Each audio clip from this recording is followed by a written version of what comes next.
नमस्कार, मेरा नाम है PR पवन राजपूत। मैं लाया हूं आपके लिए एक नई मोटिवेशनल स्टोरी और ऐसी स्टोरी जानने के लिए हमारे चैनल को सब्सक्राइब करें। क्या कमाल की बात कही है कबीरदास जी ने। मक्खी गुड़ में गड़ी रहे, पंख रहे लिपटाए, हाथ मले और सिर धुने, लालच बुरी बलाए। कबीरदास जी ने मक्खी के लालच की बात कही है। इसी प्रकार हम आपके लिए लाए हैं एक नई मोटिवेशनल स्टोरी, तो सुनिए। बहुत समय पहले की बात है। प्रतापगढ़ राज्य में एक राजा निवास करता था। राजा बहुत ही प्यारा था, बहुत ही लोकप्रिय राजा था, लेकिन उसको एक दुख था कि उसकी कोई संतान नहीं थी।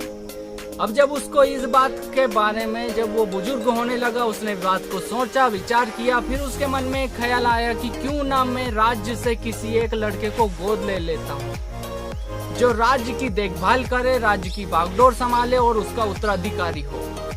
अब उसने राज्य में ऐलान कर दिया कि कल सवेरे सारे बच्चे राजमहल पहुंच जाएं। जब सवेरा हुआ, सारे बच्चे राजमहल आ गए।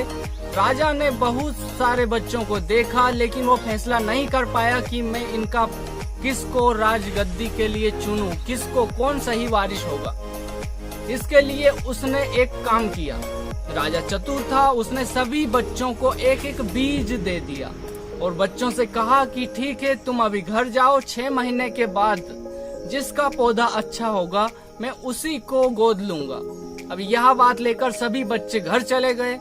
घर जाकर सभी ने अपने अपने बीजों को बो दिया। बीज बोने के बाद कुछ समय हुआ, एक बच्चा ऐसा था जो 1 महीना हुआ वो उसमें खाद डाल रहा था, पानी डाल रहा था, सारी जरूरतें उसकी पूरी कर रहा था, लेकिन वो बीज नहीं उगा। अब देखते देखते कुछ समय के बाद 1 महीना हो गया, 2 महीना हो गया, बच्चा बहुत परेशान होने लगा। 3 महीने हो गया, बच्चा बहुत ज्यादा परेशान हो गया। उसकी माँ ने उसे समझाया कि कुछ बीजों को अंकुरित होने में समय लगता है। अब बच्चा फिर भी लगातार पौधे की देखरेख कर रहा था, लेकिन पौधा तो उगने का नाम नहीं ले रहा था। अब इसी प्रकार समय बीतता गया और 6 महीने पूरे हो गए।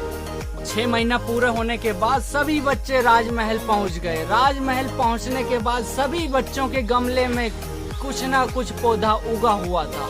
सभी बच्चों के गमले में एक अलग प्रकार का पौधा था, लेकिन इस बच्चे के पास कोई पौधा नहीं था, उसका गमला बिल्कुल खाली था।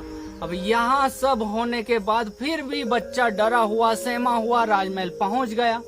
जब राजा ने सभी के गमले देखे, उस बच्चे का भी गमला देखा। जब राजा ने यह बात उस बच्चे से पूछी कि तुम्हारा गमला खाली क्यों है, तो उस बच्चे ने बड़े ही विनम्र भाव से कहा कि मैं इस गमले की 6 महीने से देखरेख कर रहा हूँ, इसमें पानी दे रहा हूँ, खाद दे रहा हूँ, लेकिन यहाँ बीज अंकुरित नहीं हुआ। यहाँ बात सुनकर राजा जी बड़े खुश हुए और सभी बच्चों को उन्होंने एकत्रित किया। सभी बच्चों को एकत्रित करने के बाद उस बच्चे को आगे बुलाया जिसका गमला खाली था, और सारे बच्चे यह खाली गमला देखकर उस पर हंसने लगे। राजा जी ने कहा कि सभी हंसिए मत, शांत हो जाइए।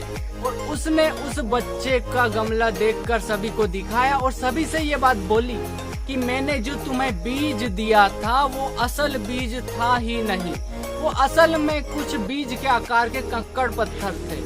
अब बात ये आती है कि जब राजा ने कंकड़ पत्थर ही दिए थे तो सबके गमले में पौधा आया कैसे? उसी बच्चे की ईमानदारी को देखते हुए उसी को उस राज्य का उत्तराधिकारी घोषित कर लिया गया। उस बच्चे को गोद लिया गया। राजा बहुत खुश हुआ ये बात देखकर। इससे हमको यह शिक्षा मिलती है कि हमेशा अपने पथ पर ईमानदारी से काम करते रहिए। तो एक बार फिर मैं कहता हूँ आपसे कि कर दिखाइए कुछ ऐसा कि दुनिया करना चाहे आपके जैसा। जय हिंद।